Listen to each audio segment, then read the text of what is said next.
Comrades, my name is Keir Starmer, and I'm here to fuck the foundations. When I became your Prime Minister, not only did I get new hair and glasses provided by a donor who now has full access to 10 Downing Street and my bedroom, we were promised three things. Keir Starmer says he's prepared to make some unpopular decisions, but beware of this, it's a sleight of hand. Keir Starmer is frickin' fully Kim Jong-Starmer, isn't he? The Modernization Committee will look at the advantages of outside paid engagement such as media appearances. Imagine a world where Katie Hopkins holds more sway over US-UK relations than the British Prime Minister. Sounds absurd, right? Well, welcome to 2024. Before we move on, I'd like to ask you a small favor. If you appreciate this content, please take a second to like this video and subscribe to the channel. Over 98% of you watch the videos without subscribing. It costs you nothing, but it makes a huge difference to us. So, did you click the subscribe button? Great, thank you so much. Now, back to the video.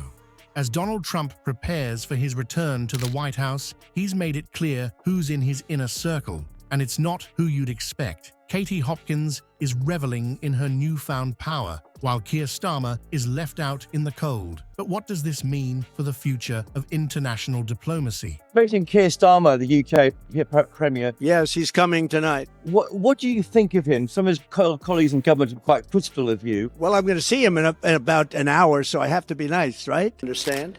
He's done a poor job. Crime is up, a lot of problems. And I don't think he should be criticizing a representative of the United States that can do so much good for the United Kingdom. We talked about it before. But I actually think he's very nice. I think he ran a great race. He did very well. It's very early, but he's popular, and I'll be seeing him, and I'll send you regards. Katie Hopkins' journey from reality TV contestant to Trump's confidant is a tale of controversy and calculated provocation. Her rise to prominence began with her appearance on the UK version of The Apprentice, where she quickly made a name for herself as the villain viewers love to hate. But it was her post-Apprentice career that truly set the stage for her unexpected ascent to political influence. Hopkins leveraged her newfound notoriety to reinvent herself as a provocative political commentator.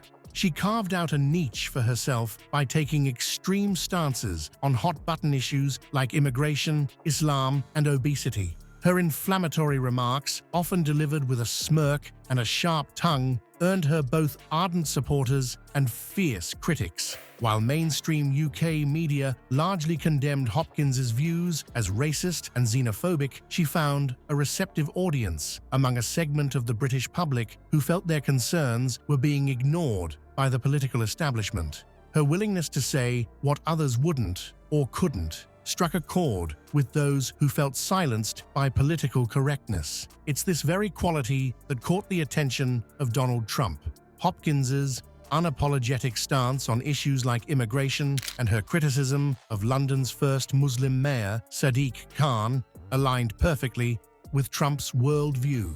In Trump, Hopkins found a kindred spirit, a fellow provocateur who relished in defying conventional political norms. As Trump's presidency unfolded, Hopkins positioned herself as his staunchest British ally. She defended his most controversial policies, from the travel ban to the border wall, often echoing his rhetoric about the need to protect national identity and security. This unwavering support didn't go unnoticed by Trump, who famously retweeted her praise of his presidency. But what does Hopkins' proximity to Trump mean for UK-US relations? It's a question that's causing no small amount of anxiety in British diplomatic circles. With Hopkins now seemingly having Trump's ear, there's concern that she could influence his perception of UK politics and potentially sway his decisions on matters of trade and diplomacy.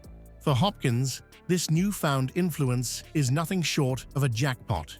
She's leveraged her connection to Trump to boost her profile, securing speaking engagements at conservative events in the US and increasing her social media following. Her controversial views, once relegated to the fringes of British media, are now amplified on an international stage.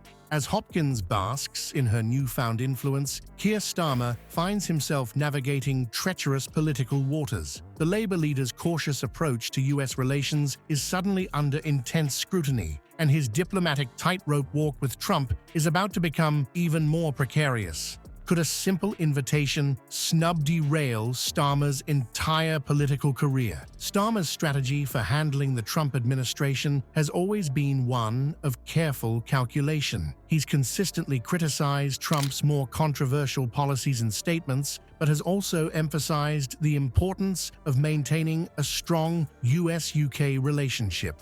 This balanced approach was designed to appeal to both the progressive wing of his party and the more centrist voters he needs to win a general election. But now, with Trump's apparent rejection of Starmer in favor of controversial figures like Hopkins and Nigel Farage, the Labour leader's carefully crafted strategy is in danger of unraveling. The contrast between Starmer's diplomatic stance and Hopkins's confrontational style couldn't be starker. While Hopkins revels in her provocative statements and basks in Trump's approval, Starmer finds himself increasingly isolated on the international stage. The potential consequences of Starmer's exclusion from Trump's inner circle are significant. In British politics, where the special relationship with the US is often seen as a litmus test for leadership, being snubbed by a US president, even one as controversial as Trump, can be politically damaging. It raises questions about Starmer's ability to represent British interests on the global stage and could undermine his credibility as a potential prime minister. Within his own party, Starmer's handling of the situation is likely to face intense scrutiny. The Labour left, already skeptical of Starmer's more centrist approach, may see this as evidence of his inability to stand up to right-wing populism. On the other hand, more moderate Labour MPs might worry that Starmer's previous criticisms of Trump have now come back to haunt the party, potentially damaging Labour's electoral prospects. For UK voters, the optics of this diplomatic misstep could be equally problematic.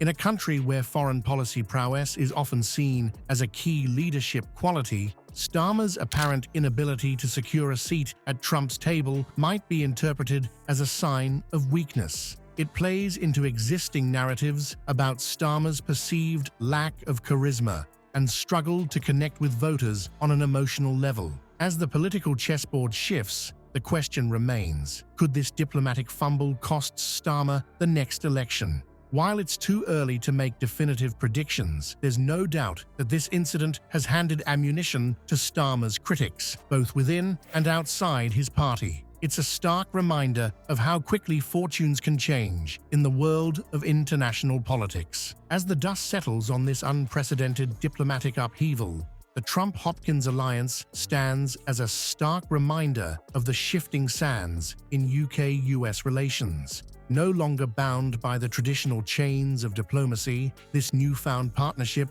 has effectively sidestepped the established channels, leaving many in Whitehall scratching their heads. It's a brave new world of international politics, where provocative personalities wield influence far beyond their official capacities. Hopkins, once a pariah in British media circles, now finds herself basking in the glow of presidential favor. Her rapid ascent from reality TV contestant to potential power broker on the global stage is nothing short of remarkable. But what does this mean for the future of international relations? As world leaders grapple with this new reality, the question on everyone's lips is, will this unconventional approach to diplomacy reshape global politics, or will it prove to be a fleeting moment of populist fervor?